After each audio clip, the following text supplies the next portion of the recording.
Peak. What is peak? It means the best, or usually just really awesome, but for the sake of my pompous pseudo-intellectual intro, it means the greatest, the maximum. I often hear people call entire series peak, but personally I wouldn't, because each work of fiction is its own mountain. How can Evangelion be peak if this scene is better than this scene? That makes this scene here, and this scene here, aka not peak.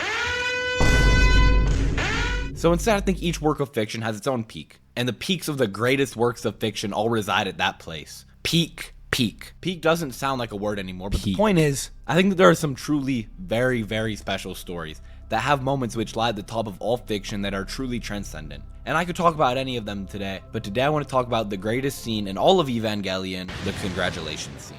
I already talked about Evangelion and its ending in another video, but this scene just keeps playing in my mind over and over and over again. I've gone back and just played this scene multiple times, so I started to ask myself, what makes this scene so special? Like most peaks, it starts with...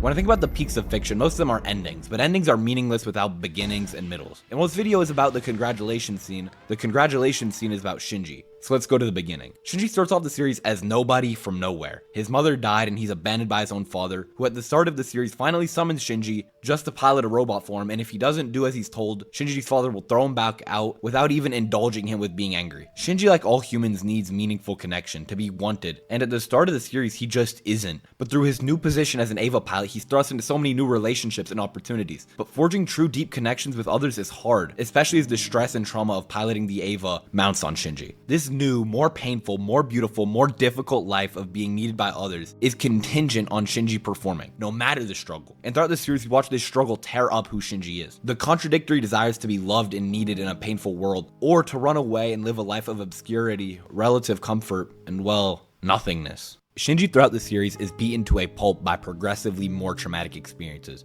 and forced to understand the self he hates more and more as a result, which all comes to a head when Shinji is forced to kill Kaoru. Episode 25 begins with Shinji in what seems to be an interrogation about how he handled Kaoru, but as the episode goes on, we learn that we're in some great collective conscience, and this scene was probably a representation of Shinji's own guilt. More and more abstract scenes play showing Shinji's inner guilt, self-hatred, and fear of the Eva, and how only through the Eva can he be useful and loved and praised by others. All the main characters go through similar processes, and the episode concludes with all of the characters and some cognitive theater. Episode 26 continues with abstract ways of showing Shinji that he's a messed up individual. I hate you! I hate you so much I could die! Oh man, I absolutely hate your guts. I really don't like you. I really don't. This episode has more of the main cast in conversation with Shinji about his issues and shortcomings.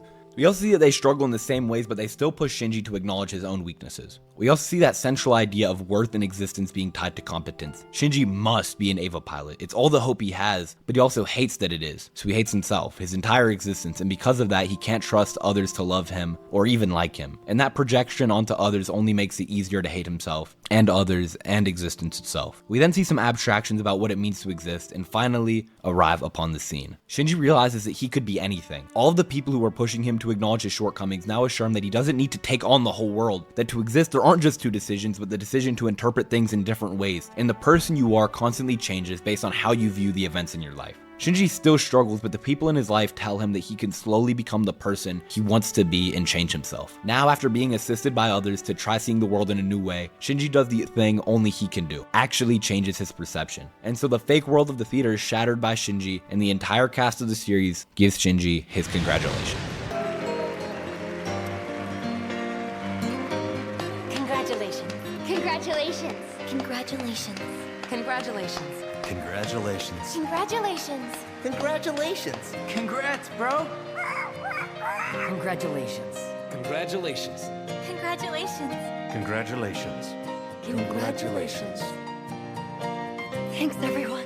Between the music, the characters, Shinji's arc, and what he'd been through, especially over the course of these last two episodes, it all just comes together here. And every important character recognizes the truly impressive thing that Shinji does and gives him his congratulations. Every story has external threats, but what makes them so compelling is what stories say about the people within them. Evas don't exist, but the way that you impress others does. Whether it's your hobbies, your grades, your sport. But this ending goes to the core of who and what Shinji is, separated from that ability that's defined him so much. To the core of this person, and shows him taking a truly massive step forward It shows us possibly the happiest ending in all of fiction. These last 2 episodes show the depths of human despair, but in the end, the even more compelling heights, or should I say peaks, of human hope, which is what makes the congratulations scene in Evangelion the peak of Evangelion, and in my book gives it a spot on peak.